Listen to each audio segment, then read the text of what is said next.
Hello friends, I am Aditi. Welcome to my channel Library Mouse. Today I am going to read a book, How to Develop Self-Confidence and Influence People by Public Speaking by Dale Carnegie. This book contains 12 chapters, so let's continue with chapter 2. The Sage Advice of Dean Brown of Yale. When the Yale Divinity School celebrated the 100th anniversary of its founding, the Dean, Dr. Charles Reynolds Brown, delivered a series of lectures on the art of preaching. These were published in books from under that name by the Macmillan Company, New York. Dr. Brown had been preparing addresses himself weekly for a third of a century and also training others to prepare and deliver. So he was in a position to dispense some sage advice on the subject. Advice that will hold good regardless of whether the speaker is a man of the cloth preparing a discourse on the 91st Psalm or a shoe manufacturer preparing a speech on labor unions. So I am taking the liberty of quoting Dr. Brown here. Brood over your text and your topic. Brood over them until they become mellow and responsive. You will hatch out of them a whole flock of promising ideas as you cause the tiny germs of life they are contained to expand and develop. It will be all the better if this process can go on for a long time and not be postponed until Saturday forenoon when you are actually making your final preparation for next Sunday. If a minister can hold a certain truth in his mind for a month, for 6 months perhaps, for a year it may be, before he preaches on it, he will find new ideas perpetually sprouting out of it, until it shows an abundant growth. He may meditate on it as he walks the streets, or as he spends some hours on a train, when his eyes are too tired to read. He may indeed brood upon it in the night time. It is better for the minister not to take his church or his sermon to bed with him habitually. A pulpit is a splendid thing to preach from, but it is not a good bedfellow. Yet for all that I have sometimes gotten out of a bed in the middle of the night to put down the thoughts which came to me, for fear I might forget them before morning. When you are actually engaged in assembling the material for a particular sermon, write down everything that comes to you bearing upon that text and topic. Write down what you saw in the next when you first chose it. Write down all the associated ideas which now occur to you. Put all these ideas of yours down in writing. Just a few words enough to mix the idea and keep your mind researching for more all the time, as if it were never to see another book as long as it lived. This is the way to train the mind productiveness. You will by this method keep your own mental process fresh, original and creative. Put down all of those ideas which you have brought to the birth yourself unaided. They are more precious for your mental unfolding than rubies and diamonds and much fine gold. Put them down, preferably on scarves of paper, backs of old letters, fragments of envelopes, waste paper, anything which come to your hand. This is much better every way than to use nice long clean sheets of foolscape. It is not a mere matter of economy. You will find it easier to arrange and organize those loose bits when you come to set your material in order. Keep on putting down all the ideas which come to your mind, thinking hard all the while. You need not hurry this process. It is one of the most important mental transactions in which you will be prevailed to engage. It is this method which causes the mind to grow in real productive power. You will find that the sermons you enjoy preaching the most and the ones which actually accomplish the most good in the lives of your people will be those sermons which you take most largely out of your own interiors. They are bone of your bone, flesh of your flesh, the children of your own mental labor, the output of your own creative energy. The sermons which are garbled and compiled will always have a kind of second hand, warmed over flavor about them. The sermons which live and move and enter into the temple, walking and leaping and praising God. The sermons which enter into the hearts of men, causing them to mount up with wings like eagles and to walk in the way of duty and faint. These real sermons are the ones which are actually born from the vital energies of the man who utters them. How did Lincoln prepare his speeches? Fortunately, we know the fact And as you read here of this method, you will observe that Dean Brown, in his lecture, commended several of the producers that Lincoln had employed 3/4 of a century previously. One of Lincoln's most famous addresses was that in which he declared with prophetic vision, "A house divided against itself cannot stand. I believe this government cannot endure permanently, half slave and half free." This speech was thought out as he went about his usual work, as he ate his meals, as he walked the street, as he sat in his farm milking his cow, as he made his daily trip to the butcher shop and grocery, an old grey shawl over his shoulder, his market basket over his arms, his little son at his side, chattering and questioning, growing peeved and jerking at the long bony fingers in a vain effort to make his father talk to him. But Lincoln stalked on, absorbed in his own reflections, thinking of his speech, apparently unconscious of the boy's existence. From time to time during this brooding and hatching process, he jotted down notes, fragments, sentences here and there on stray envelopes, scraps of paper, bit torn from paper sacks, anything that was near. These he stowed away in the top of his hat and carried them there until he was ready to sit down and arrange them in order, and to write and revise the whole thing, and to shape it up for delivery and publication. In the joint debates of 1858, Senator Douglas delivered the same speech wherever he went.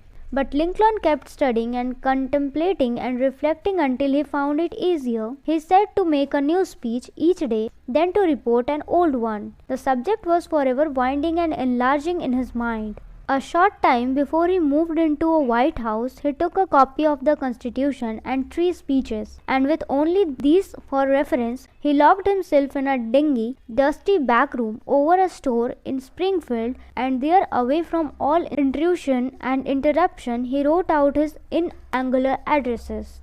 How did Lincoln prepare his Gettysburg address? Unfortunately, false reports have been circulated about it. The true story, however, is fascinating. Let's have it.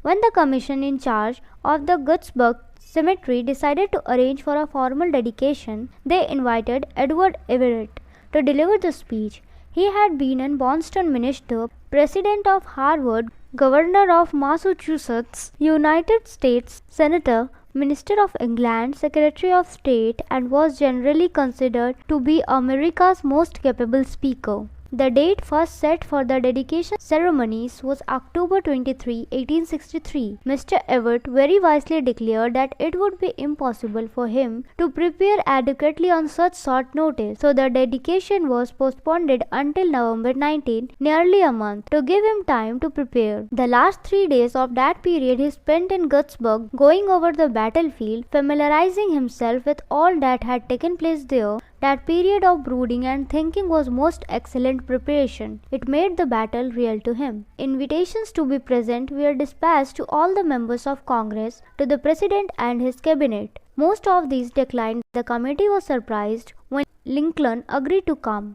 Should they ask him to speak?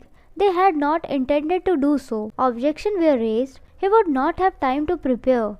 Besides, even if he did have time, had he the ability? True, he could handle himself well in the debate on slavery or in a Cooper Union address, but no one had ever heard him deliver a dedicatory address. This was a grave and solemn occasion. They ought not to take any chance. Should they ask him to speak? They wondered, but they would have wondered 1,000 times more had they been able to look into the future and to see that this man, whose ability they were questioning, was to deliver on that occasion what is very generally accepted now as one of the most enduring addresses ever delivered by the lips of a mortal man.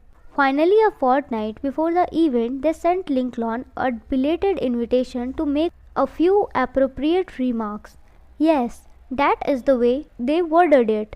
A few appropriate remarks. Think of writing that to the President of the United States. Lincoln immediately set about preparing. He wrote to Edward Everett, secured a copy of the address that classic scholar was to deliver, and a day or two later going to a photographer's gallery to pose for this photograph. took Edward's manuscript with him and read it during the spare time that he had at the studio. He thought over his talks for days, thought over it while walking back and forth between the White House and the War Office, thought over it while stretched out on a leather couch in the War Office waiting for the late telegraphic reports. He wrote a rough draft of it on a piece of foolscap paper and carried it about in the top of his tall silk hat. Caselessly he was brooding over it. Caselessly it was taking shape. The Sunday before it was delivered, he said, "No, Brooks, it is not exactly written. It is not finished anyway.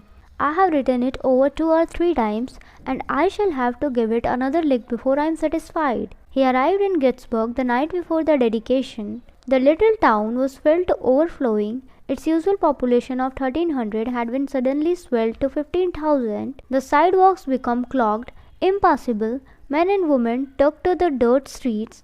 Half a dozen bands were playing. Crowds were singing John Brown's Body. People foregathered before the home of Mr. Wells where Lincoln was being entertained. They serenaded him. They demanded a speech. Lincoln responded with a few words which conveyed with more clearness than tact, perhaps, that he was unwilling to speak until the morrow.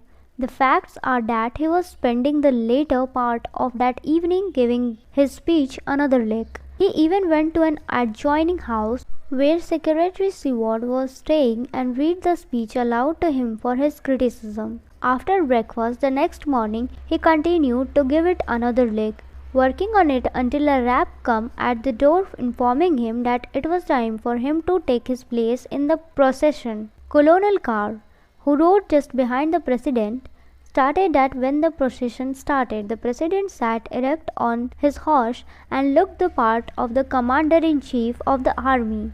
But as the procession moved on, his body leaned forward, his arms hung limp, and his head was bowed.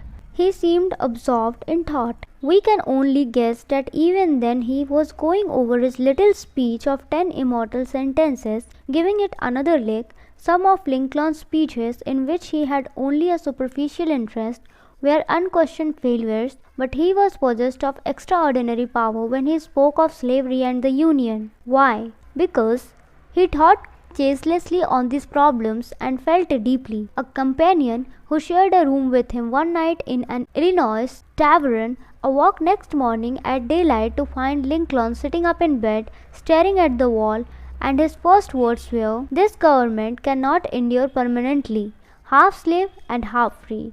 How did Church prepare his addresses? He withdrew from the crowd. He thought, he brooded, he pondered. He went out alone into the wilderness and meditated and fasted for 40 days and 40 nights. From that time on, records Saint Matthew, Jesus began to preach. Shortly after that, he delivered one of the world's most celebrated speeches, the Sermon on the Mount. That is all very interesting, you may protest, but I have no desire to become an immortal orator. I merely want to make a few simple talks occasionally, true, and we realize your bonds fully. This book is for the specific purpose of helping you and others like you to do just that, but unpretending as the talks of yours may prove to be, you can profit by and utilize in some measure the method of the famous speakers of the past. Here this is half a part of chapter 2. In next video, we will continue this. Thank you so much for listening it, and I hope it is understandable to you. If you enjoy watching my videos, do like, subscribe and share with your family and friends. Thank you.